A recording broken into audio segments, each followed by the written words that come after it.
Hi friends, ఈరోజైతే మనం ఒక టాపిక్ మాట్లాడుకుందాం అనమాట. అది ఒక ఆంజనేయ స్వామిది. అది కూడా ఒక సీక్రెట్ అన్నమాట. ఏంటంటే ఆ ఆంజనేయ స్వామి శక్తులు వరంగా ఇచ్చారనుకుంటారు కదా. మీరు అనుకుంటే చాలా చాలా తప్పు.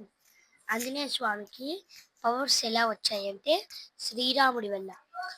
మనమైతే టాపిక్ అయితే మొత్తం చేసేద్దాం. ఇప్పుడైతే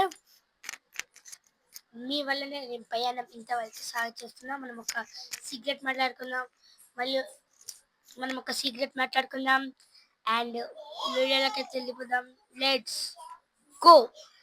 పోయే ముందు ఒక ఒక ఒక ప్లీజ్ ఒక రిక్వెస్ట్ అన్నమాట.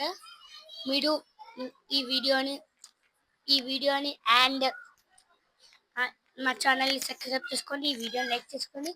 మీరు చెప్పిన వీడియోస్ చేస్తా, మీరు చెప్పిన పనులు చేస్తా కాబట్టి కామెంట్ చేయండి అండ్ షేర్ చేయండి ఈ వీడియో అందరికీ. మళ్ళీ వీడియోలోకి వెళ్ళిపోతాం. Let's go.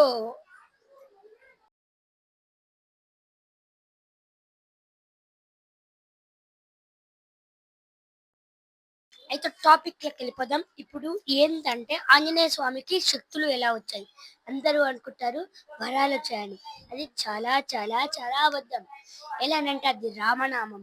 ఎందుకంటే లంకని కాల్చేటప్పుడు అండ్ ఇంకోటి ఆ కొండనెత్తేటప్పుడు, సంజీవం కొండనెత్తేటప్పుడు ప్రతి ఒక్క దాంట్లో రామనామమే.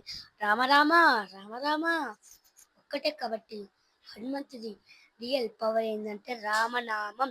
అందుకోసమే విష్ణువుకి మనం కూడా పూజ చేయండి. అయితే ఇంకా తర్వాత ఏం జరిగింది మనం తెలుసుకుందాం. Let's go. ఇక్కడ ఉన్న అసలైన సీక్రెట్ ఏంటంటే ఆయన ఎప్పుడు నా బలం, ఇది నా బలం అని అనుకొని ఎప్పుడు పోలే. అతను ఈగోగా కూడా ఫీల్ అవ్వలేదు. కాబట్టి ఇది అసలైన సీక్రెట్. ఇక్కడ ఉన్న అసలైన సీక్రెట్ ఏంటంటే ఆయన ఎప్పుడు నా బలం, ఇది నా బలం అని అనుకొని ఎప్పుడు పోలే. అతను ఈగోగా కూడా ఫీల్ అవ్వలేదు. కాబట్టి ఇది అసలైన సీక్రెట్. అయితే హనుమంతుడు నాకు డబ్బు కావాలి, ముఖ్యమైన పేరు కావాలి అండ్ నాకు చాలా చాలా పేర్లు రావాలి, నేను గొప్ప ఎదగాలి అని అనుకోలే. ఎప్పుడైనా హనుమంతుడు నా ప్రభు రాముడి కోసం, కాబట్టి నా ప్రభు రాముడి కోసం ఏదైనా చేస్తాను అని గందు కోసమే పోయాడు. ఆయన గందు కోసమే చిరంజీవి అయ్యాడు. ఎందుకంటే నా ప్రభు కోసమే చేశాడు కాబట్టి అతను చిరంజీవి అయ్యాడు. ఇంకోటి ఏంటంటే అయితే మనకి కూడా ఒక పవర్ ఇచ్చాడు. ఏం సీక్రెట్ పవర్ అంటే మనం ఎప్పుడన్నా ఈగోగా ఫీల్ అవ్వకుండా ఒక దానికోసం చేస్తున్నామని కాన్ఫిడెన్స్, సెల్ఫ్నెస్ ఇవన్నీ ఉంది. అంటే ఇతను ఇంత ఎదురుగుతున్నాడు, నేను కూడా ఎదగాలి అని పట్టుదలతో అలా. అయితే రాముడు ఎలా చేశాడు, రాముడి కోసం హనుమంతుడు ఎలా చేశాడు, అలానే మనం మనం హనుమంతుడు లెక్క ఫీల్ అయ్యి మన రాముని కోసం ఈ పని చేస్తున్నాం అని అనుకొని మనం, లేకపోతే మనం హనుమంతుని భక్తులం కాబట్టి మనం ఈ పని చేస్తున్నాం.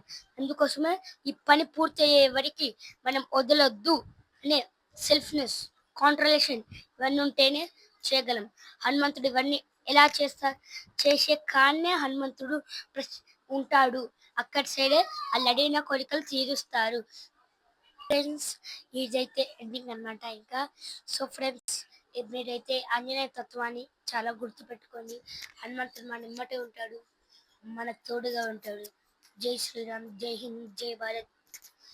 అండ్ సబ్స్క్రైబ్ చేసుకొని లైక్ చేయండి, షేర్ చేయండి, మీ వాళ్ళందరికీ షేర్ చేయండి. నచ్చితే లైక్ చేసుకోండి అండ్ మన ఛానల్ని సబ్స్క్రైబ్ చేసేసుకోండి. ఇంకోటి ఏంటంటే మీకు ఈ వీడియో ఎలా అనిపించింది అని చెప్పండి కామెంట్లో. లాస్ట్కి జై శ్రీరామ్ అనేది టైప్ చేయడం మాత్రం మర్చిపోకండి. జై శ్రీరామ్, జై హింద్, జై భారత్.